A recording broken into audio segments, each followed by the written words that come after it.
Hi guys, welcome to Punneit Astrology, your one-stop astro channel. This is a podcast-like setup. I just wanted to have this kind of setup so that I can casually shoot videos. Not all the time, it is always just sit, point and shoot. But sometimes you need to have these kind of casual interactions. Let me know if you like these kind of interaction, these kind of videos. I'm going to talk about eclipse, lunar eclipse that will happen on 26th of May 2021.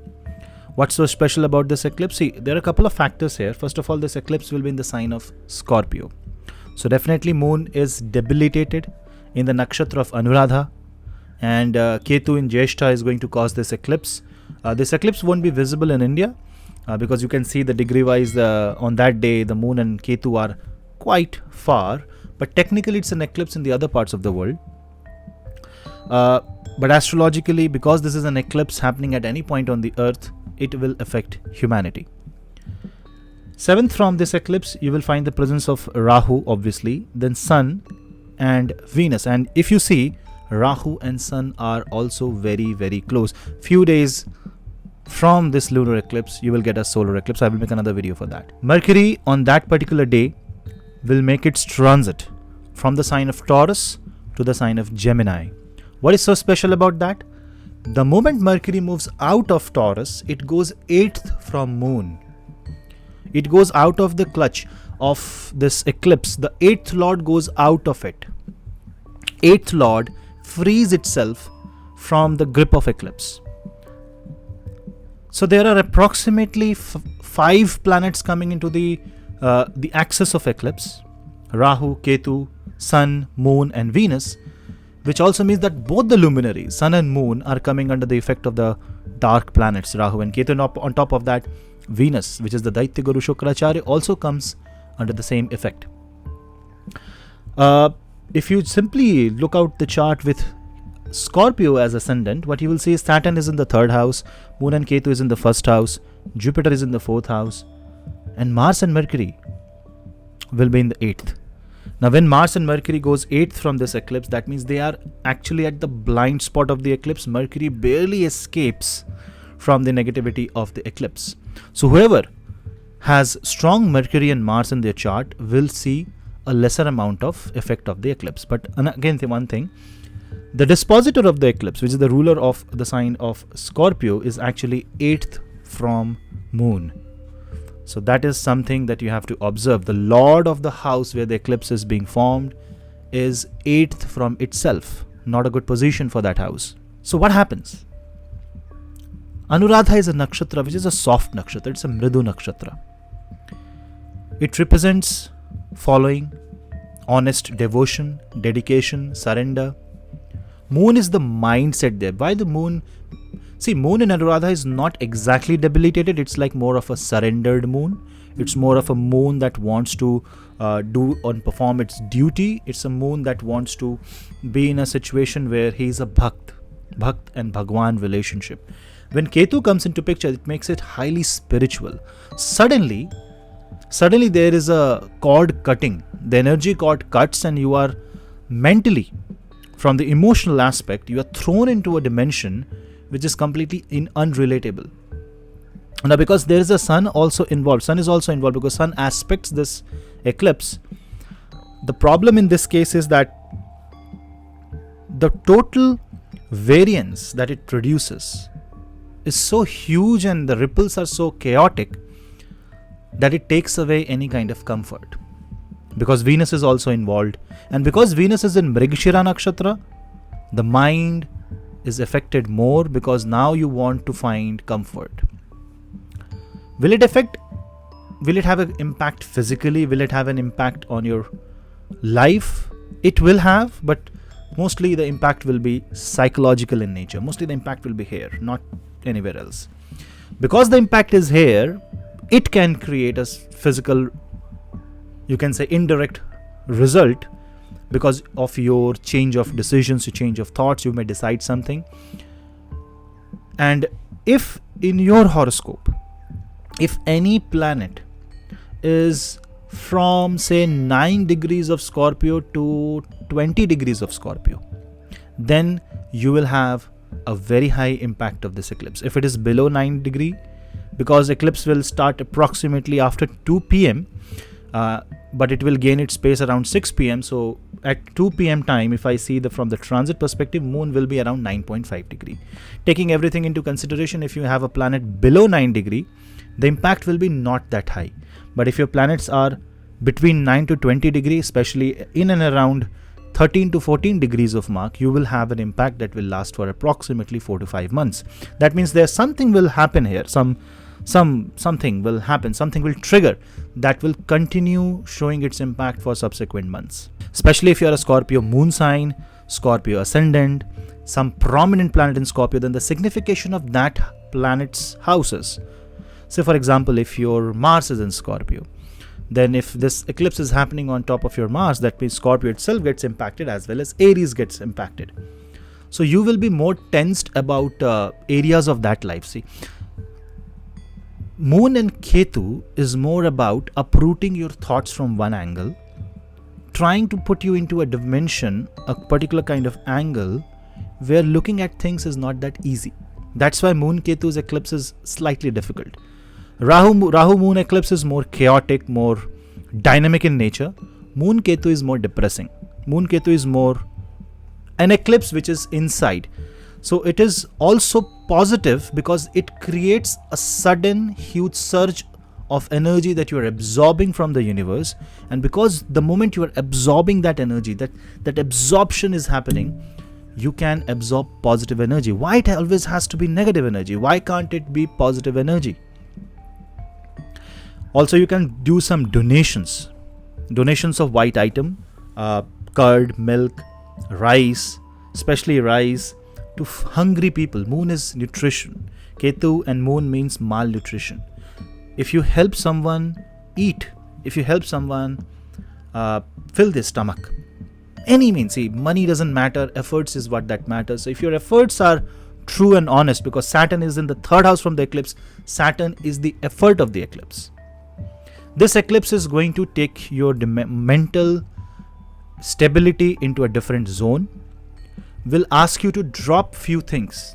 Your psychic, your psychology will be in such a state that you will be made to drop few emotions, few relations, few objects, few thinkings that you were holding to, and now you have to restart. You have to go back inside. So before that eclipse takes you, drags you to that position, you should accept and you should move and you should start meditating. This is a very good time to meditate, especially on the moon, Ketu, the urjas of Das Mahavidya, Ma Durga, Ma Kali. And this is the best time to do any kind of Chandra Siddhi, Chandra Mantra Siddhi, Chandra Jap. And if you already have Scorpio moon, you can chant Chandra Gayatri Mantra, Chandra Bij Mantra, Ketu Mantra, Ganesh Puja. Any puja done during this time is going to be very, very fruitful for you. This, I can definitely say that emotionally this will be slightly challenging. You have to take care of that angle of life. On the other hand, it can produce some sort of effect on relationships. Why? Because Venus is getting impacted. And Venus is the 7th house from the moon. So it shows that your interest towards somebody, your interest towards some relationship might simply vanish. Because Ketu is the one who is mokshakari. This Ketu is in Jyeshtha. Jyeshtha is responsibility. So it might be that you will feel tired following something. It can be anything, see. It can be a person, it can be job, it can be your own desire, it can be something that is not getting fulfilled from a very long time. This eclipse will tell you, hey, leave that, move ahead. So this eclipse is actually good for you to move on. But if you try to hold on to position, then you will be forced to move on. Being in the sign of Scorpio, this eclipse is good for any kind of tantra sadhana. But the thing is that whoever does it, any kind of mantra jap done in this time is actually going to provide very positive results. And that is the only way to stabilize your mind. So 5-6 days before, so I will say just around 23rd of May, the time when Saturn goes retrograde. And one more thing, Saturn will be in retrograde station when this eclipse will happen. So definitely Saturn will observe 5th house from the eclipse. Remember that, because Saturn's third aspect will fall on Pisces, which is 5th from the eclipse, which means any kind of mantra that you will do is going to be observed by Saturn. So if your intentions are pure, the mantra jap done will give you excellent results. Because Mars is 8th from Moon, so you might feel lack of energy. You might feel that you are not getting communication is not happening with the God. Nobody is listening to you. You may raise questions on almost every possible thing. Not a problem, but few things you have to do because you are supposed to do.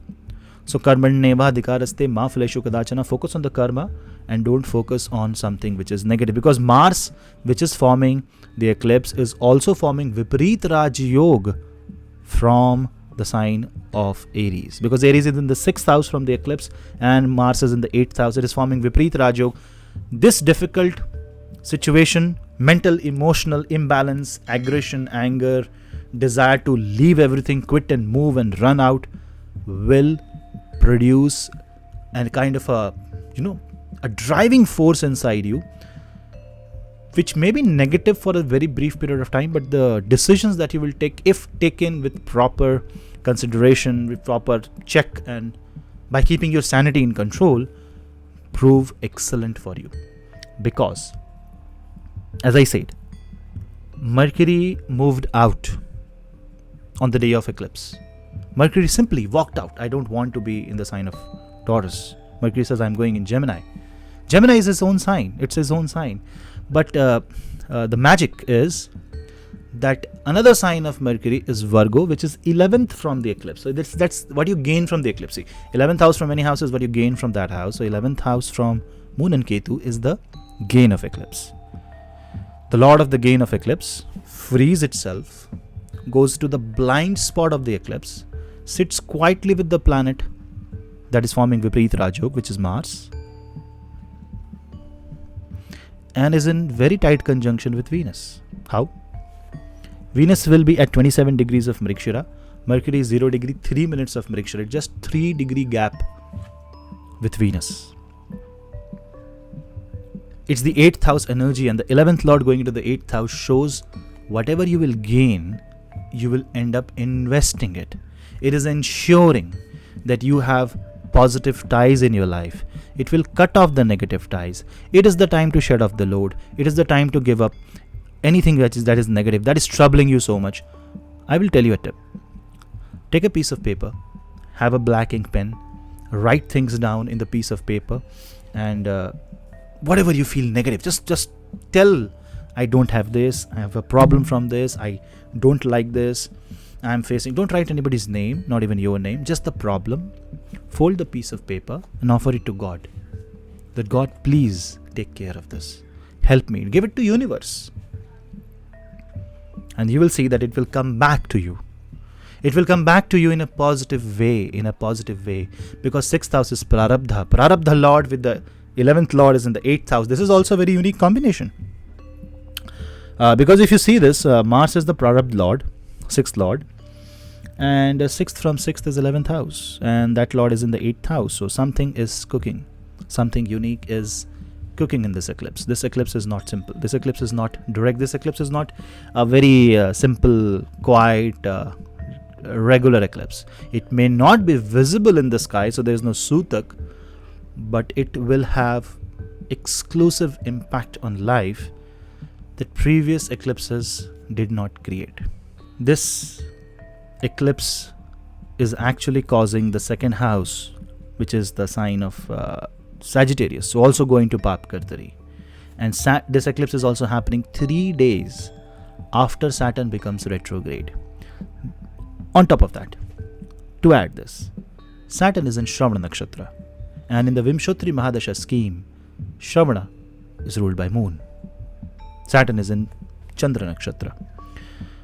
If you see the Navamsha of Moon, it's again more surprising, because Moon is with debilitated Venus. With Moon with debilitated Venus, definitely it is taking away the pain from inside, throwing it out. So emotional outburst will become a common thing for the next 1 month. You need to take control of this. It will trigger something. See, I have seen eclipses not doing anything on the day of eclipse, but within a week, within 15 days, suddenly the results start showing. It's true. It's like a thumb rule in astrology. It happens. So you have to see not only the day of eclipse, but again 15-20 days. You just need to observe yourself. Are you getting emotionally rattled? So what are you going to do about it?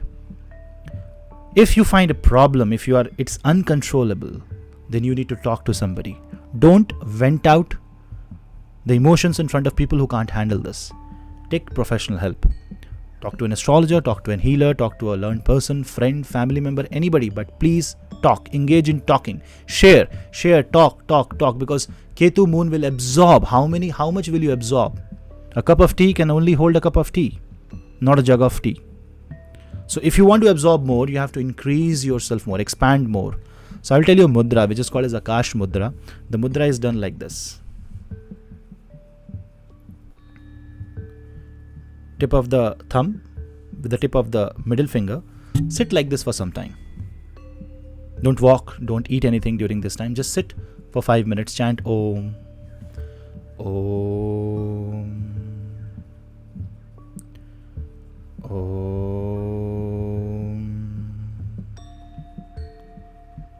Om.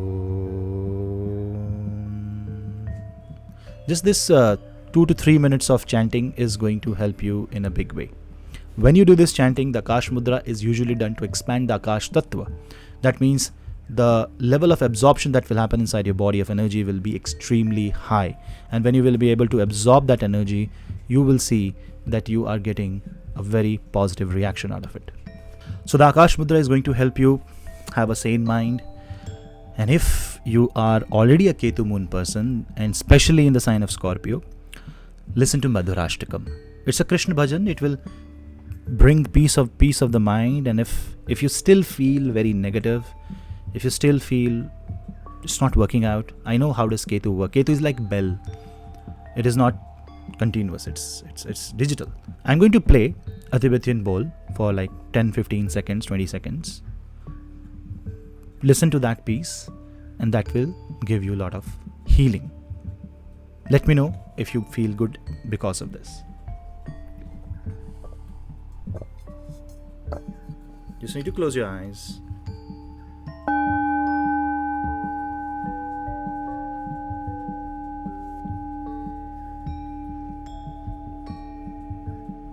Feel the vibration.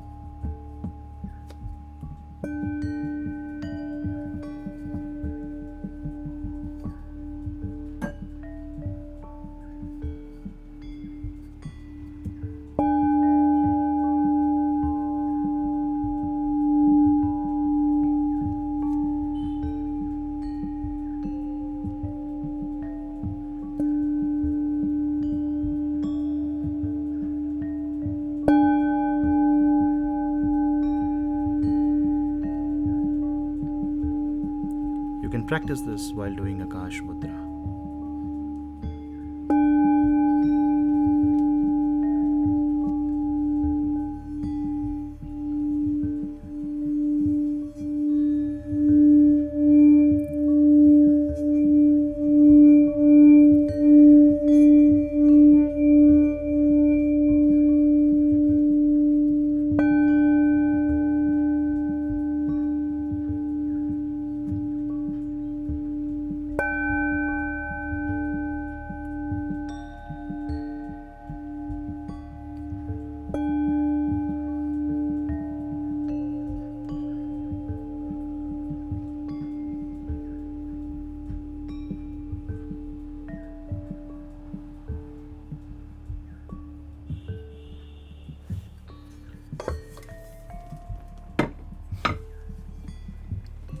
So if possible on the day of eclipse, I will be giving you this, I will try to come live on that day with this Tibetan bowl, because all of you love this music. So, but you need to control your mind. You need to work out something, and because it's the 5th house, which is the mantra bhava, reading a scripture, reading Bhagavad Gita is also going to help you a lot in this eclipse. Do let me know your experience. Do share your experience in this video in the comment section after the eclipse also. And if you like this video, do not forget to share the video among family and friends to spread the word of astrology. If you like this style of video, I'll bring more such videos. I know the camera quality is not that great because it's a webcam, but if you like, I will try to upgrade my setup and bring you more such videos. Guys, thank you. Thank you for watching Punneit's Astrology. Do not forget to like, subscribe, and share, and hit the bell icon because it's subscription that keeps you and me stay connected. So subscribe, stay connected. This is your host Punneit. We'll meet in the next video. Till then, namaste.